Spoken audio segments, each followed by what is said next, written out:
Hello, everyone. We're about to get started here in just a moment. I want to welcome to the stage Julie Levy and her presentation, Repeating Rome, Multiple Truths of the Forgotten City. Julie Levy is an archaeogamer, independent scholar, and activist. For 3 years, she was the managing director at the Save Ancient Studies Alliance, an organization devoted to bringing ancient studies into the mainstream. They also run a YouTube channel with historical content and weekly archaeogaming Twitch stream. Her ancient history specialties are ancient Greek, historical linguistics, and comparative mythology. Their gaming interests run into indie games with puzzle and life sim elements. Welcome to the stage, Julie Levy.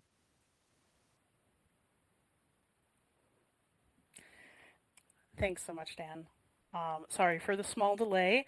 I did have a couple of video clips for you, but it turns out that basically Google Chrome and I don't get along.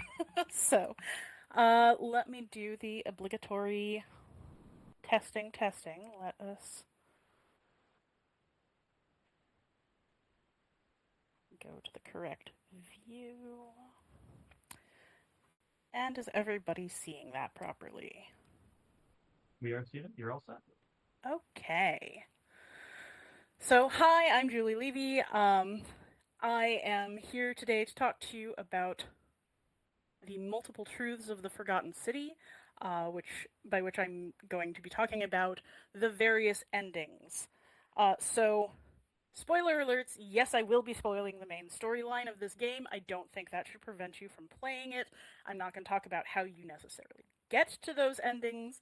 And yes, I will be spoiling the big twist. It is one of the central points of my thesis. So, as much as I appreciate all of you being here for this talk, if you really can't stand being spoiled on this game, maybe later go play, come back. Um, I did also want to bring up some content warnings. This game touches on a lot of very dark subjects, some of which will be brought up in my talk. The game includes suicide, death, torture, slavery, ableism, religious trauma, medical trauma, and, of course, pseudo archaeological trauma. So let me talk about what is the Forgotten City and why am I talking about it. So this is a video game. It's a first-person 3D adventure game. So a lot of exploration, clicking on things, talking to people. It's set in an isolated Roman city. Um, it was created by a group called Modern Storyteller. The main director, the main developer, Nick Pierce. It was originally a Skyrim mod back in 2015, and then after a lot of acclaim, he and the team reworked it to be set in ancient Rome and to have uh, a more historical basis and set of themes. This will come up again. um, Now, I have to say that in a lot of ways they did an absolutely fantastic job with this. Um, the team was essentially Nick and two other developers and three historical consultants. So they did a lot of work to recreate a very real feeling Roman city, a lot of real Roman art, real feeling Roman people from across the very diverse empire. It has a very specific year that it's set in, right after uh, the fire in 65. Um, and it it really gives you a lot of interesting views into Roman daily life in a way that very little else out there does. So the basic plot of the game is you wake up amnesiac on the bank of the Tiber, and a woman named Karen is there helping you. She said she pulled you out of the river. Um, she had just rescued another man named Al, and he went into a nearby temple and hasn't come back. She asks you to go look for him, and then she wants to take you both to safety. Um, so you go in after Al into this odd little ruined Roman temple on the banks of the Tiber, and you manage to fall down into a huge ruined city in an enormous cave. It's almost completely empty, eroded by time. You do find the man's, you find Al, he has hanged himself and left a note. He was trapped and couldn't get out, and he seems to have been there quite a long time to get that kind of despair. At the edge of the ruined city, you find a weird time portal, and you are suddenly in, presumably, 65 CE. And now you have to figure out what happened and escape both the time loop and the city that is in the cave. This whole place is governed by what the residents call the Golden Rule. And that name is poignant for a few reasons. Here I have given you an image of one of the versions of the Golden Rule, which is laid out on plaques all over the city. Pro peccata unius multis dolebunt. Well, a little bit of fudged casework there, but decent Latin, really, all things considered. They translated it in game as the many shall suffer for the sins of the one, which is pretty close. So this is the governing law of this city. It is a very strange city. It has only about 20 residents. All of them believe that they are speaking Latin, even though you hear English, and if you bring that up, they'll be like, what are you talking about? What even is English? The town is also populated by just hundreds of golden statues of people in all kinds of poses, ranging from the very sort of benign, just standing there, to sort of huntresses with golden bows, to people crouching in terror, to a couple of very pointed ones, like a man hanging from a wheel and a woman with a sieve. So the residents live in fear of this rule, but there's a lot of discussion about what it means and if it's real. They're pretty sure that any kind of theft or violence would break the rule, but there's a lot of technicality. We do see people doing things like charging an exorbitant price for a life-saving medicine, just because they can. Will someone die because they're being a jerk? Yes. Does it break the golden rule? Apparently not. What about somebody accidentally stealing something? Like, there's a man who has some mental disabilities. What if he picks up and takes something and doesn't realize it was someone else's? Does that count as theft? Does that break the rule? Answer, actually, yes. And then there's, of course, this question of, if we're in 65 CE, why are we talking about sin like this? Why is sin such a central focus when it's such a very, I mean, I know it's not uniquely Christian, but it's such a Christian worldview, right? That a sin will condemn you. So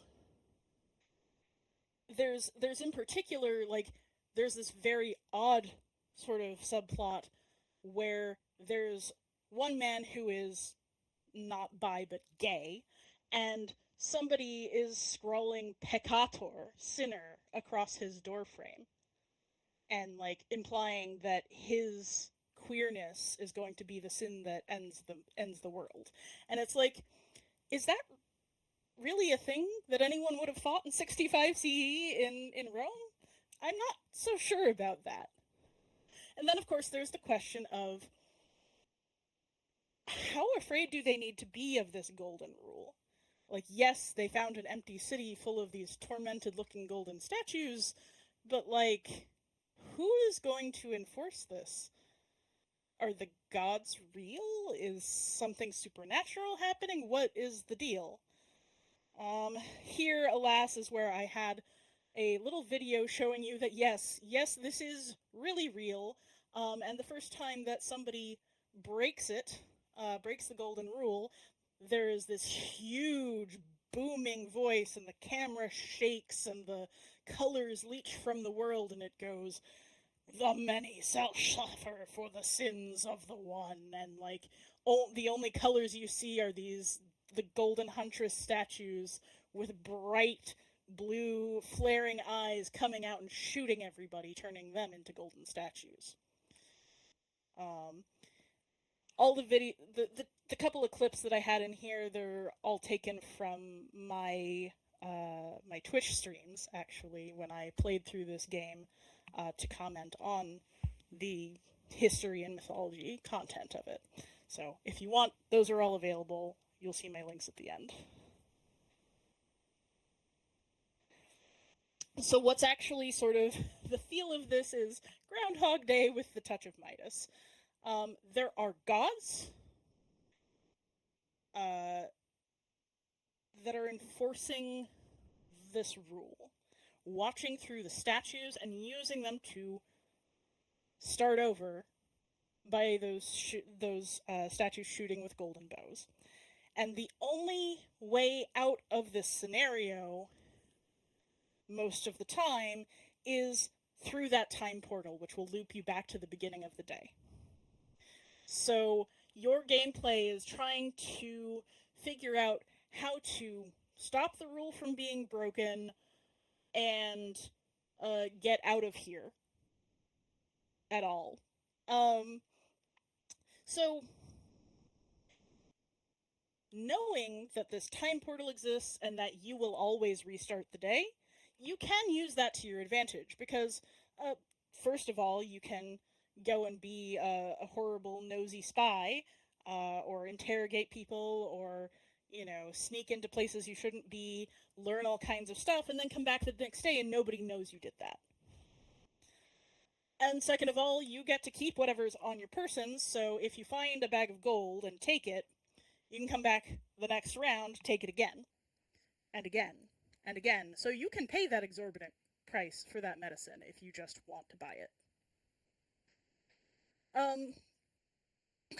Up to and including you can steal things, breaking the rule yourself, and then come back and you just have it. So the Groundhog Day-ness of it is outside the realm of the god who's enforcing the rule. You pretty quickly learn that the god enforcing the rule is suspected by pretty much everyone to be, well, Hades, or Pluto. Dies Pater, I think, is how they frame it for the Roman context. So, in order to win the game, you've got to escape this cycle, and there are 4 ways to do so in sort of intentionally increasing order of good and a bad ending to good, or completeness, perhaps. The first way to get out of here is to create a paradox that closes the portal. If you kill Sentius, the man who made the portal, well, it didn't exist for you to come back. And so this is not as weird as it seems. You might have some reasons for trying this by the time in the game that you end up doing it. But if you do this, you get the worst ending. So you wake up back in the modern version of this cave with the city in ruins all around you and still no way out. So you and Al are still alive, but nobody else got out, and neither will you. The second ending is you can solve the sort of initial, like, in-city mystery of finding this girl who's gone missing, that everybody is worried about at the beginning of the game. So, it turns out that Scintilla, Sentius's younger daughter, found a way out.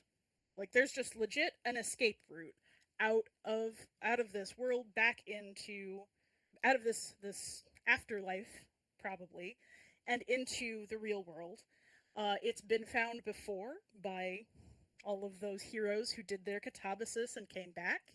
And Scintilla has found it. And instead of letting her go through it, Sentius has captured her and wants to prevent people from leaving.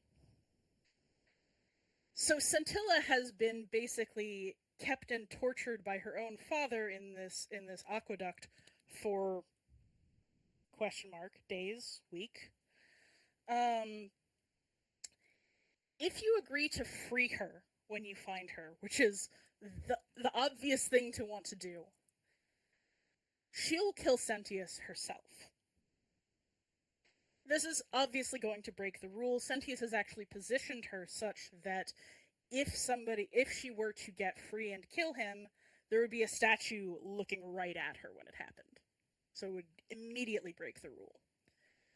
But if you do this, you know where the exit is. So when you get teleported back into the modern ruined city, you and Al can now escape because you know where to go.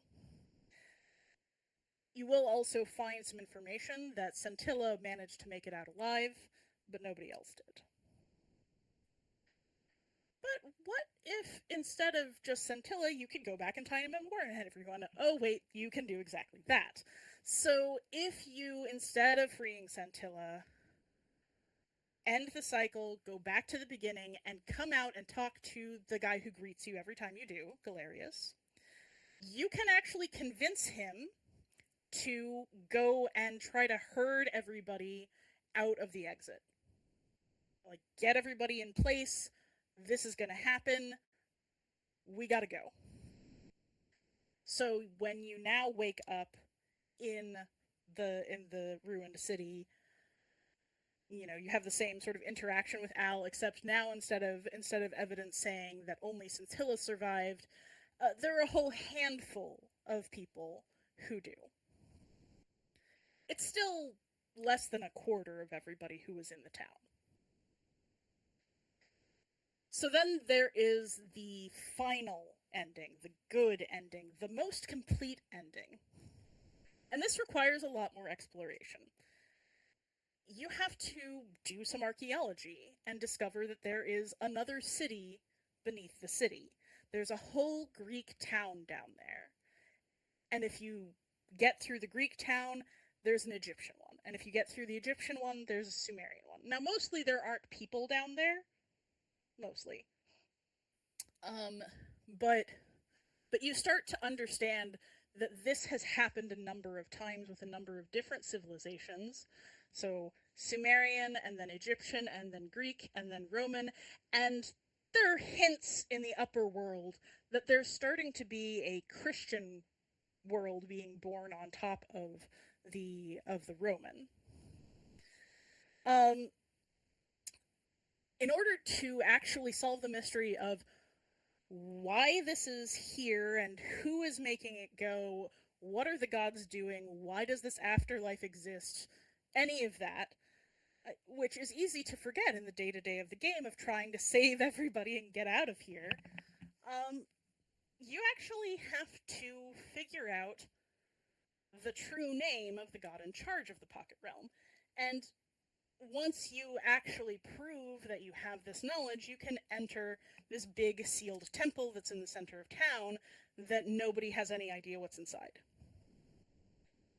So, who are the gods and why have they created this afterlife and its rule? Here's where the clip of my reaction to opening that final inner temple door would have been. I'm sorry that I can't show you right now, but please do go check it out because I think it's hilarious. But basically, it is a big image of me going, are we in a spaceship?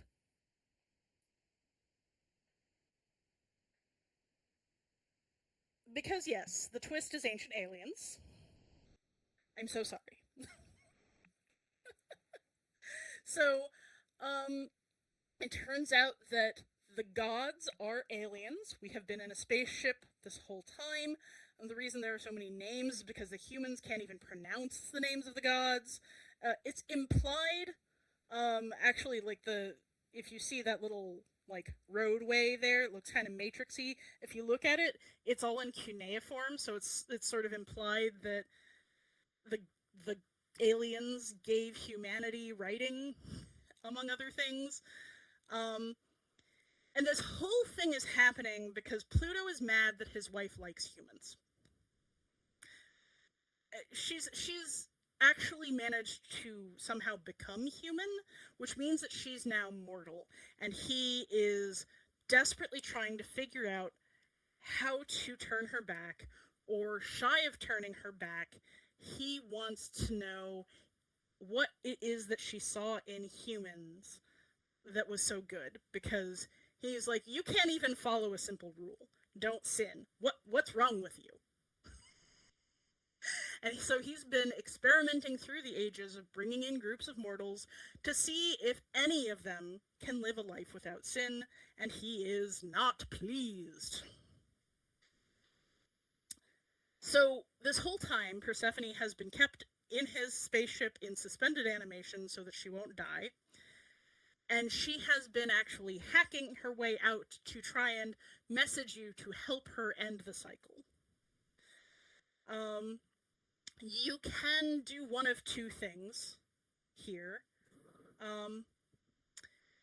You can either talk him out of his silly black and white, everybody will die if one person steals a piece of cake rule. You can actually spend, it's a fairly lengthy conversation. You can't make any mistakes in it, but you can talk him down. But the other thing you can do is you can break Persephone's suspended animation, steal her crown, trigger the rule, run to the portal, and come back and show him that he has no power over you.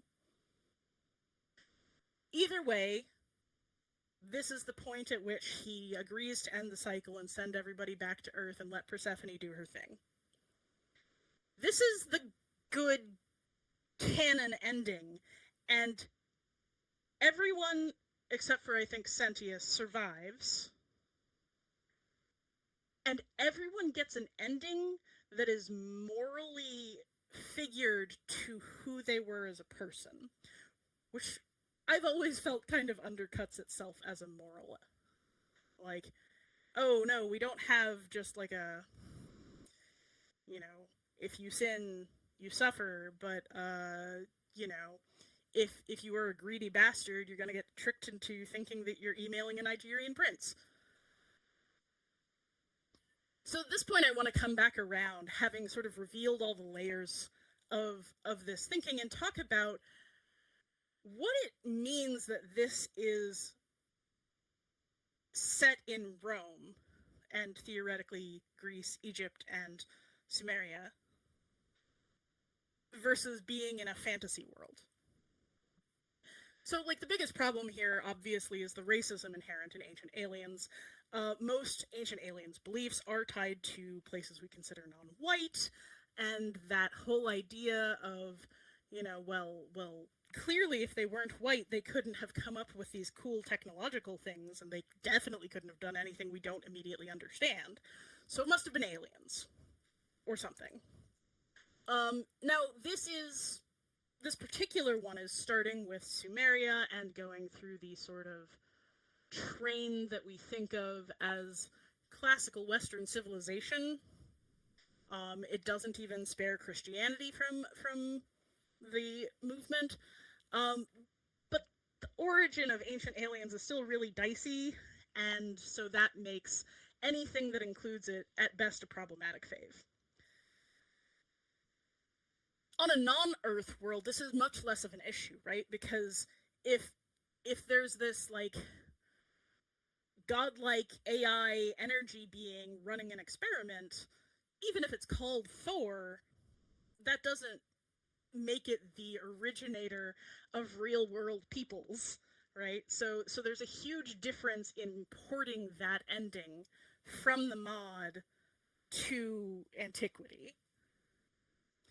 The second biggest problem, though, is the player's experience of agency. Like I said, I personally had this just moment of complete disorientation and shock when I realized that we were in a spaceship. And it's not because I didn't think that it was possible. It is because it is so lovingly detailed as a world that you can legitimately go the entire game never suspecting that it's actually a sci-fi experience. And your agency as a player of where in the endings you decide to stop determines a lot more of your total experience of the game than is common, right? Because if you don't get to that final ending, you're never going to know. So I guess the question that I walk away from this game with, and the totality of its experience, is it better to have the inevitable old racist trope or a supernatural ending where the gods are real and are actually gods? What story are we telling with this? And why is one of the best representations of day-to-day Roman life couched in this odd way?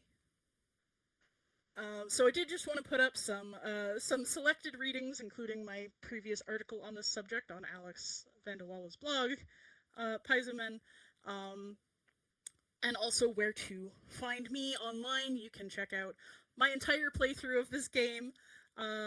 Probably it isn't on Twitch anymore because they don't let me store very much, but you can see it all on my YouTube channel, which is Zilla's Athenaeum, and you can find me at Zillable most places.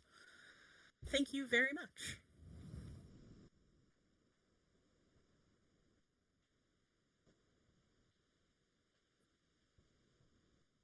Thank you, Julie. A round of applause for our latest presenter here. As we did with all the morning, but for anybody who might be joining us here for the afternoon, we have some time now for a Q&A for Julie's presentation here. So if you do have a question, feel free to go ahead and approach the Q&A box here with the little kind of white lines in the upper right corner. And I think that's kind of started here. I have a question for you. Obviously, this big reveal that you are on a spaceship is quite bizarre. I'm curious, when it comes to actually playing the game versus watching somebody else play it, do a let's play, what element do you think player agency played in that perspective? Yeah, so for me, I am the kind of person who wants to know the answer to all the mysteries. I wasn't just playing to get out. And that was the difference between me saying, I've seen most of the endings, I'm done, and finding out that I'm on a spaceship. Right? So like that complete closed off very last detail, that very last twist was actually a huge part of my experience as a player, for my personal run through, because there are definitely games, especially things that are more geared towards boss fights, where I will actually legitimately just not finish the game. Like, okay, I finished the story. I'll go watch the ending scene on somebody else's YouTube, or something like that, because there are just certain kinds of things that I, as a player, am not terribly interested in. But because this was proposed as a mysterious world where there were things to find out, where there was archaeology to do, I pursued every last shred. And one thing I noticed actually when I was poking around for things for about this game, I found a very popular video on YouTube was like 5 plots you missed in the Forgotten City, and I'm like, how do you miss any of these plots? They're like the core gameplay. But it's true. You can totally miss dealing with the guy who is gay and the person harassing him. You could totally miss this woman who has gone over the edge and started trying to peel the golden statues to get at the people underneath.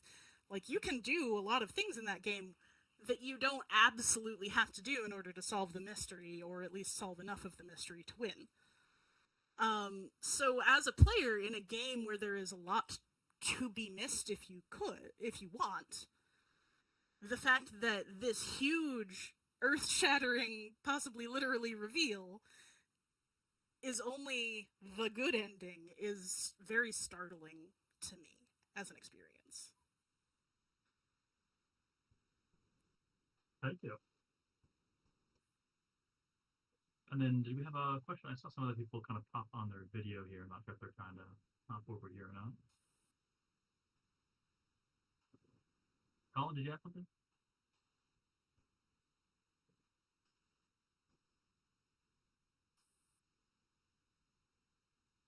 on just a moment here.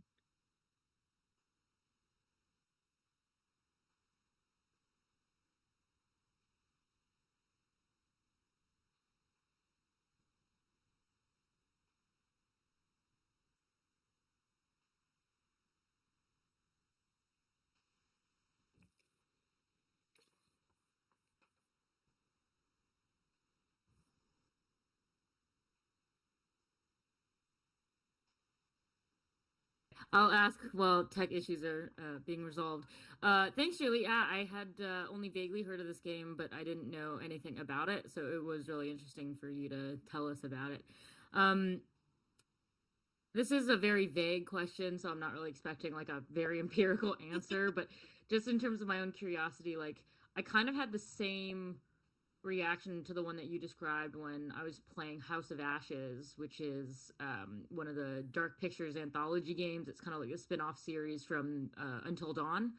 And so it's essentially kind of couched in this like it's set in 2003, but it's like you fall into an ancient like Akkadian temple, and the whole narrative is based off of the Curse of Akkad. And so I can tell that the game went to like extraordinary lengths to really put accurate looking like artifacts in the game. They recreated this gorgeous temple, and everything just looked amazing.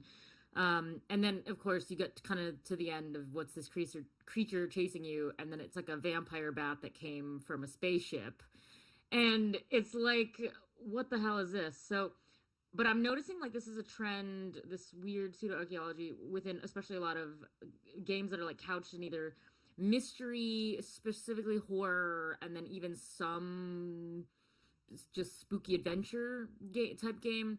And I'm just wondering if you have a good sense of like games that do not fit that genre where it easily fits into. Like if you also see this kind of big twist, quote unquote, of like, oh look, it's aliens couched behind ancient stuff. Yeah. So I've definitely encountered a lot of games, not necessarily video games, but puzzle hunts and other experiences in that sort of genre, some short stories where the idea of ancient aliens has become so pervasive that if there's a mystery plus antiquity equals aliens. Like this formula is now kind of embedded in the culture in a way that I find really disturbing. If you were here for Kate's talk before the big break, that was part of what I was interested in her talk about pyramids, and if pyramids pseudo archaeology really figures into games, which it sounds like it doesn't as much, which is fascinating because it definitely does in like TV shows, right? And especially the pyramids and the Sphinx have just become a keystone of pseudo archaeology again, with the new nonsense radar stuff. So I don't think I've really encountered it outside of mystery style games. Like it's always sort of like if we're digging into a mystery trying to figure out what happened, it's almost always aliens unless it's supernatural. And that's kind of what I was thinking when I got to the end of this game, is like I was legitimately thinking about, what does it mean that the gods are real and enforcing this law? And then it's like, oh no, they're not real, they're just aliens, right? So like they just have high tech. And it's like, well, is it better or worse to have like I was talking to you earlier about the Tomb Raider 2018, right? So there's it rebooted the series, both the game and a movie. The game has a supernatural ending. Straight up. Yep. This is an ancient evil come back to life. The movie tries to make it science. And it's not even supernatural. And yet it feels so much less satisfying. It makes so much less sense. Right? the narrative is so ingrained that it's really hard to pick apart. So I'm not sure if I actually answered your question or not, but it definitely is a lot of interesting exploration to be done in why we now expect that kind of spectacle in order to deal with a mystery instead of like a Scooby-Doo ending. There. Thank you.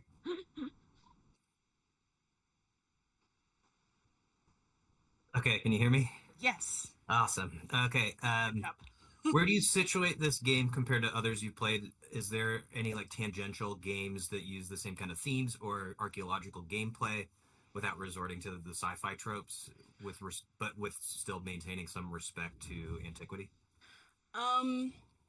So mostly what I think, so one of the things is that for me it's actually it's very difficult for me to find a lot of games that I want to play in this setting because a lot of them, as we've talked about, are so violent. And in the Forgotten City, you can choose not to have violence be any part of your game. You can choose never to fire a weapon, never to pick up a weapon. You'll miss some things, but you can still choose that. And like that is something that I look for is non-violent games. And so in that, there's just a very small sliver of games that are even available that touch on both these themes and do not have this sort of like very violent tone. And so what comes to mind for me is actually Heaven's Vault, which is not a classical game, not set on Earth. It is a sci-fi setting, but it's not ancient aliens. It's humans out in space doing archaeology and epigraphy. And that, to me, is sort of the ultimate example of like, this is good historical gameplay, right? But I'd love to see more that are like that.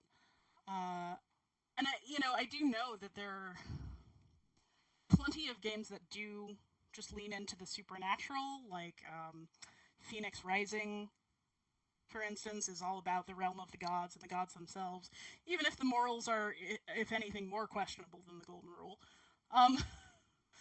But, Apotheon, even God of War, all of these games are very like focused on the pantheon, right? The mythology of it. And then you get the games that just are like, let's get away from all of the supernatural and just try to project ourselves directly into the past, like the Assassin's Creed games, except for that whole sci-fi framing that is practically magic because it's nonsense. But like, that's window dressing, right? You're really just in the setting. People who've played those games might disagree. I will admit to only having played a little bit of it. But it like most of the game, you're not constantly thinking about, oh, I'm from the sci-fi future, right? So I do think that there's a lot of open space for better versions of this to come out. I'm looking forward to My Father Lied, for instance.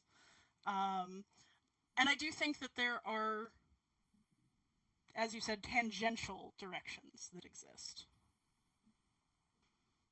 Thanks, Julie.